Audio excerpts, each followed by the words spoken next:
Hi friends, എല്ലാവർക്കും നമസ്കാരം. Soumya simple റെസിപ്പിയിലേക്ക് എല്ലാവർക്കും സ്വാഗതം. നമ്മുടെ ഇന്നത്തെ വീഡിയോ ഒരു തക്കാളിക്കറിയാണ്. ചോറിനും ദോശയ്ക്കും ഒക്കെ പറ്റിയ ഒരു തക്കാളിക്കറി. വളരെ സിമ്പിളായിട്ട് നമുക്ക് തയ്യാറാക്കാൻ പറ്റുന്ന ഒരു കറിയാണ് കേട്ടോ. അപ്പോൾ നമുക്ക് നേരെ വീഡിയോയിലേക്ക് പോവാം. ഇതൊരു 125 ml ഒരു കപ്പാണ് കേട്ടോ. അതിലൊരു കപ്പ് പരിപ്പെടുത്ത് വെച്ചിട്ടുണ്ട്. തുവരപ്പരിപ്പാണ് ഞാൻ എടുത്തിട്ടുള്ളത്. ഇതിന് നന്നായിട്ട് നമുക്കൊന്ന് കഴുകിയിട്ട് കൊണ്ടുവരാം.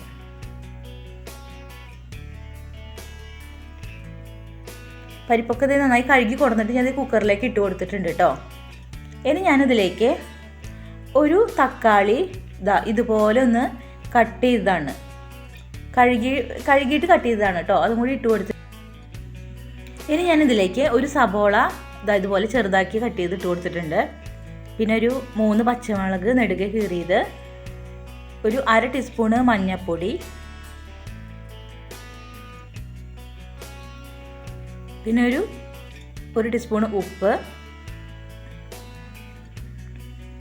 പിന്നെ ഒരു ഗ്ലാസ് വെള്ളം. ഇത്രയാണ് കേട്ടോ ഞാൻ ഒഴിച്ചു കൊടുത്തേക്കണത്. ഇനി ഇത് നന്നായിട്ടൊന്ന് ഇളക്കി കൊടുക്കുക. അതിനുശേഷം നമുക്ക് നന്നായിട്ടൊന്ന് വേവിച്ചെടുക്കണം. പരിപ്പൊക്കെ നന്നായി വെന്ത് വരണം കേട്ടോ.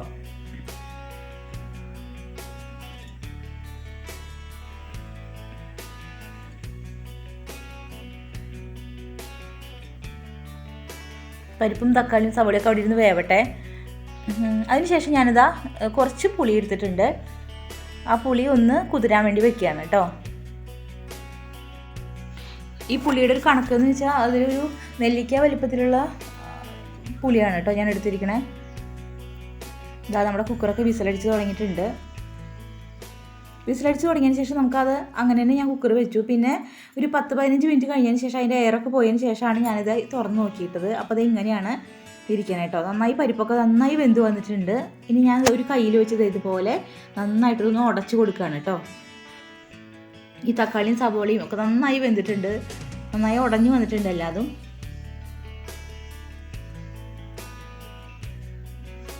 ഇനി നമുക്കത് മാറ്റി വയ്ക്കാം. അതിനുശേഷം ഞാനിതൊരു പാൻ വെച്ചു. ആ പാനിലേക്ക് ഒരു ടീസ്പൂൺ വെളിച്ചെണ്ണ ഒഴിച്ചു കൊടുക്കുകയാണ്.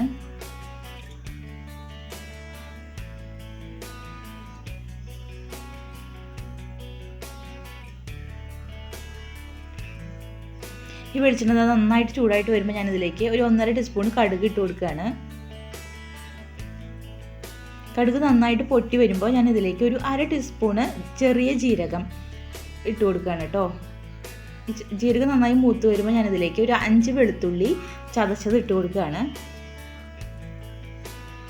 ഇനി നന്നായിട്ടൊന്ന് ഇളക്കി കൊടുക്കുക. ഈ വെളുത്തുള്ളിയുടെ ഈ പച്ചമണമൊക്കെ മാറി ഇത് നന്നായിട്ടൊന്ന് മൂത്ത് വരുമ്പോൾ ഞാനിതിലേക്ക് 2 വറ്റൽമുളകും 2 തണ്ട് കറിവേപ്പിലയും കൂടി ഇട്ട് കൊടുത്തിട്ട് നന്നായി ഇളക്കി കൊടുക്കുക. ഇനി ഞാനിതിലേക്ക് ഒരു 2 തക്കാളിയും കൂടിയും ചെറുതാക്കി അരിഞ്ഞത് ചേർത്ത് കൊടുക്കുന്നുണ്ട് കേട്ടോ. നമുക്കതും കൂടി ഇട്ട് കൊടുക്കാം.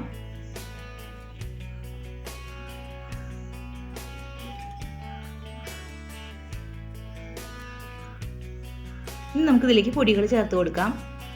ഒരു 1/4 ടീസ്പൂണ് മഞ്ഞൾപ്പൊടി ചേർത്ത് കൊടുക്കുന്നുണ്ട് ഞാൻ. പിന്നെ 1 ടീസ്പൂണ് മുളക് പൊടി.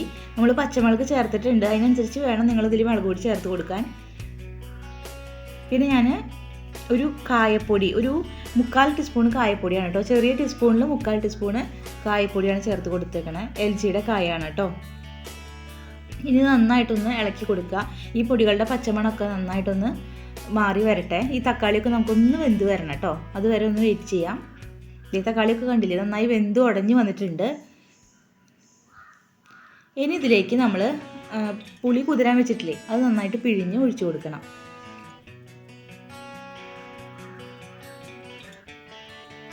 ഇനി ഇത് നന്നായിട്ടൊന്ന് തിളച്ച് വരട്ടെ കേട്ടോ.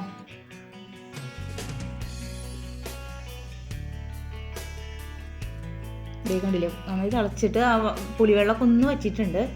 ഇനി ഞാനിതിലേക്ക് നമ്മൾ കുക്കറിൽ വേവിച്ച് വെച്ചിട്ടുള്ള ആ പരിപ്പും തക്കാളിയും കൂടിയിട്ടുള്ളത് ഇതിലേക്ക് ഇട്ട് കൊടുക്കുകയാണ് കേട്ടോ.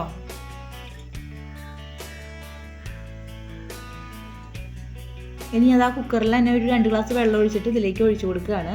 നിങ്ങൾക്ക് എത്രത്തോളം വെള്ളം, അതായത് കറിക്ക് വെള്ളം വേണമെന്ന് വെച്ചാൽ അതിനനുസരിച്ച് നിങ്ങൾ ഇതിലേക്ക് വെള്ളം ഒഴിച്ച് കൊടുക്കണം. ഈ വെള്ളം ഒഴിച്ച് കൊടുത്തതിന് ശേഷം നന്നായിട്ട് ഇതുപോലെ ഒന്ന് ഇളക്കി കൊടുക്കുക. എന്നിട്ട് ഇത് 2 മിനിറ്റ് ഒന്ന് തിളപ്പിക്കണം കേട്ടോ. നന്നായിട്ടൊന്ന് തിളപ്പിക്കണം. അതുവരെ നമുക്കൊന്ന് വെയിറ്റ് ചെയ്യാം. ഈ സമയത്ത് നിങ്ങൾക്ക് ഉപ്പുണ്ടോ നോക്കണം. എനിക്ക് ഉപ്പ് കുറവായിരുന്നു, അതുകൊണ്ട് ഞാനൊരു 3/4 ടീസ്പൂൺ ഉപ്പും കൂടി ഇട്ട് കൊടുത്തിട്ടുണ്ട് കേട്ടോ. ചെറിയ ടീസ്പൂണിൽ 3/4 ടീസ്പൂണാണ്. ഇതേ നമ്മുടെ കറിയൊക്കെ നന്നായിട്ട് തിളച്ച് ഒന്നും കൂടി ഒന്ന് കുറുകി വന്നിട്ടുണ്ട് കേട്ടോ. ഇത്രയും മതി. ഇനി നമുക്കൊന്ന് സ്റ്റൗ ഓഫ് ചെയ്യാം. അപ്പോൾ നിങ്ങളെല്ലാവരും ഒന്ന് ട്രൈ ചെയ്ത് നോക്കൂ. ട്രൈ ചെയ്ത് നോക്കിയിട്ട് അഭിപ്രായം പറയൂ. നിങ്ങൾ ആദ്യമായിട്ടാണ് എൻ്റെ ചാനൽ കാണുന്നതെങ്കിൽ ലൈക്ക് ചെയ്യാനും ഷെയർ ചെയ്യാനും സബ്സ്ക്രൈബ് ചെയ്യാനും മറക്കരുത്. സബ്സ്ക്രൈബ് ചെയ്യുമ്പോൾ തൊട്ടടുത്തൊരു ബെല്ലൈക്കൺ ഉണ്ട്, അതും കൂടി ഒന്ന് ക്ലിക്ക് ചെയ്യാൻ മറക്കരുത് കേട്ടോ. Thank you.